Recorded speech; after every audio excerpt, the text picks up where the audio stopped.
Hello, it's Rich Fahle. I'm back here now on the BookView Now set. We're at BookCon 2015. It's been a spectacular day, amazing people coming through our set all day, and an incredible collection of really enthusiastic readers running around the Javits Center here in New York. I'm with Gayle Forman, who's been our host for this hour. Great to have you, Gayle. And now we're with Jenny Han. Hi. And Jenny, it's so nice to have you here. It's good to see you again. Yeah, welcome back. I know you guys know each other. And I know that we're going to talk a little bit about your books. You have a brand new one that just came out. P.S. I Still Love You, which is out in the world, and people are now reading it. When I last spoke with you, it wasn't quite there yet. That's right. But now you're on tour and you're talking about it. But you guys have also met. I've met you on occasion. A We time or just two. came off a great panel where we were talking about friendship, and I just started P.S. I Still Love You because it just came out like 4 days ago. Right. But I'm excited that this book really focuses on the friendship, because we were talking on our panel about, given how prevalent platonic friendship is, like that is, when you're a teenager, that is like the most important thing in your life. You don't see it that much reflected in young adult literature.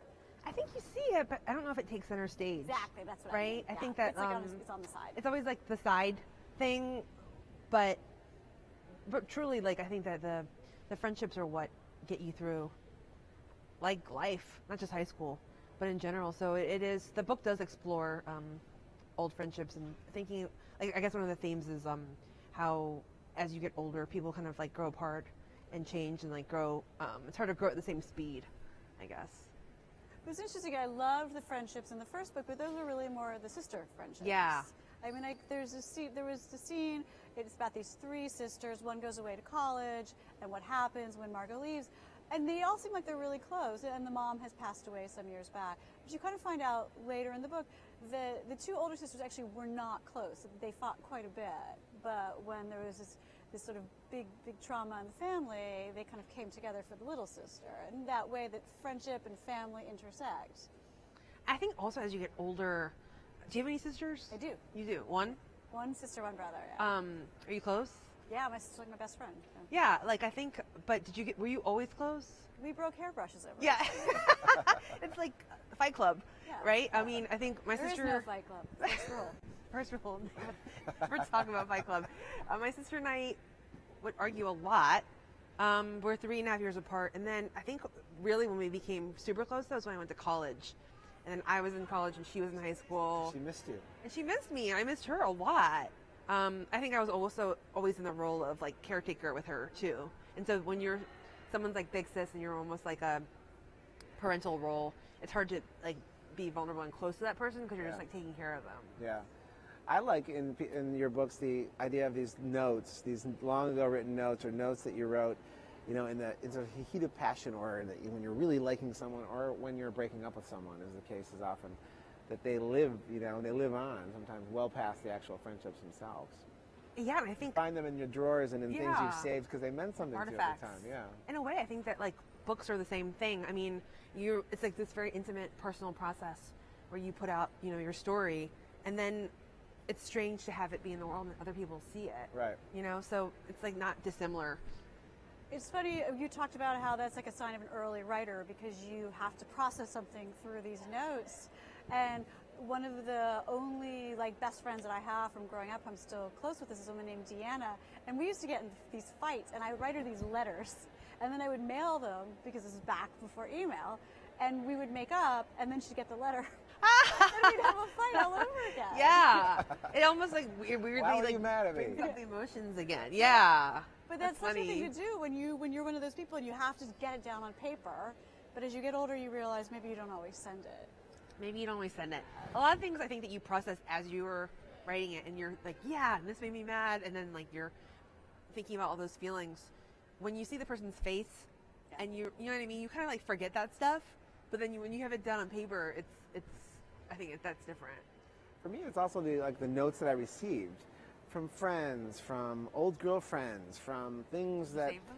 Yeah, why though? Because now like I have this thing where they're in the boxes, and I'm thinking, Can't get rid of them, right? should I throw them out? I'm get married rid of to this beautiful woman that I love very much, and I have, you know, I should toss them, right? But then I open them and they're there, and they smell like old paper, and I'm thinking, well, what do I do with them now? Yeah. Do I just stick them in you know the what? fire? Did you read that book, The Art of like Uncluttering by Marie Kondo. I have heard nothing. Sounds like I need that. Yeah, you need that. And there's a whole section on like old letters and artifacts. Supposed to scan them mementos. or something? No, she says, you know what? They serve their purpose. Yeah. The letter was received by you. You appreciated it. Yeah. And now you can like let it go. This is the thing. You realize if you have not missed something in your life for the last 10 years, you will not miss it if it goes away. I feel that way about clothing as well. Her philosophy is like you pick up the item and you go, does this inspire joy within me? And if it doesn't, then let it go. Let it go. I'm going to work on that. But I think there's also this, for you, the process of actually putting them down on paper and processing it and being done with it and never having to deliver it to anyone. Yeah, it's for you. Yeah, I'll keep working on that too. So how is it now you're back on tour and people were waiting for another one of these, right? I mean, they were excited to have it.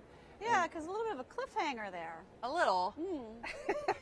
I mean, are you surprised that people thought it was a cliffhanger? I thought it was a surprised. huge cliffhanger. Well, maybe I should have shown it to you before I Yeah, maybe you should have. finished it, and then you would have said this is too big of a cliffhanger. So you didn't have this, you didn't know that you're going to write a second one when you finished the first? I did know. Oh, okay. I didn't think it was that big of a cliffhanger. To me, the way it ends is it's her being Spoiler active. muffs. Her being active in a moment, and it's hopeful. And so to me, it was not about like what happens between the two of them. It really was her making a decision to be active. Right, she has come full circle in her own journey. Well, you got a chance to answer that, and now you're out there, and so people are very excited. I mean, it was when I mentioned to people that Jenny Han was coming. I mean, literally, it was very no, because the new one is out. You're right at this moment. It's happening now. It's like you're at that exact release. Come on, Jenny Han, did you see the subway poster for BookCon with our picture? The so subway poster. cool. I was like, hey, Jenny Han, subway poster.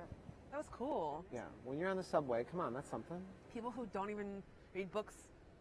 My Facebook friends. Yeah, there you go. They're like, oh my God, I saw you in the subway. But I do love, this is a place where people do read books. And so this sort of fan thing that happens here is totally genuine. Yeah. And so outside, you step outside there and maybe not. But in here, these are your people. Outside, you're nobody. Inside.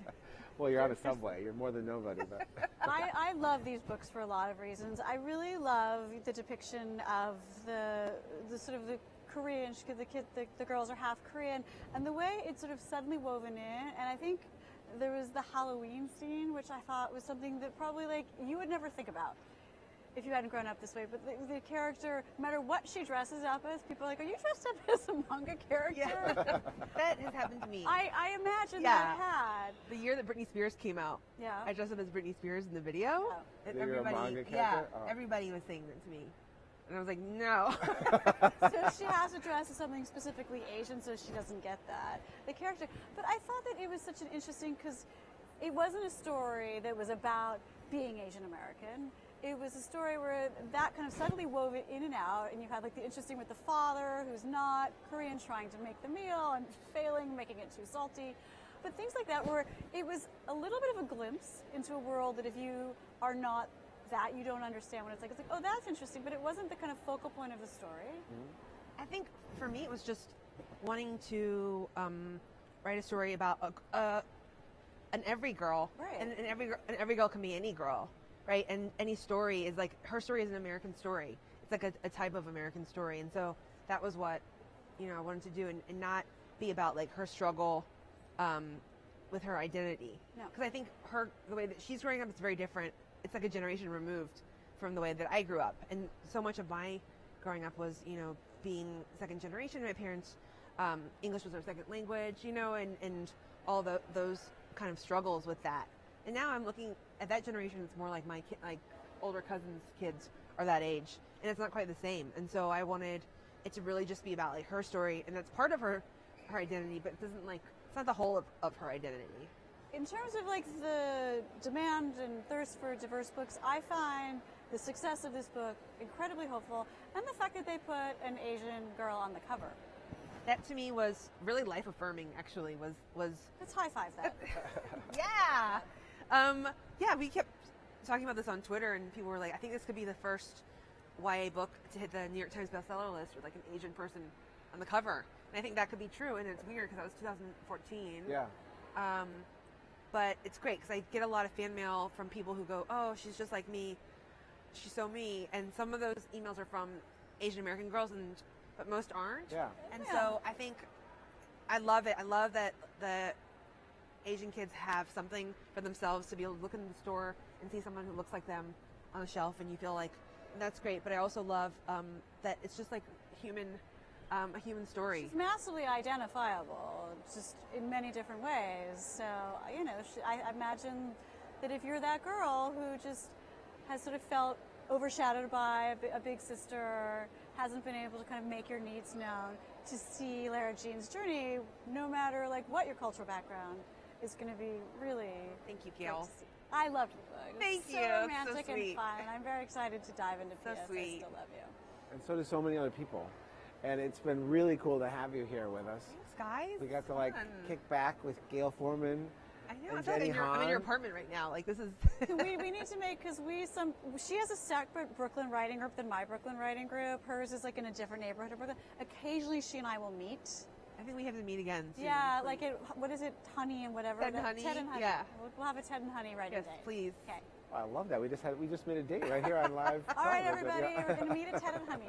We'll see you there. Well, thank you so much for being you here. so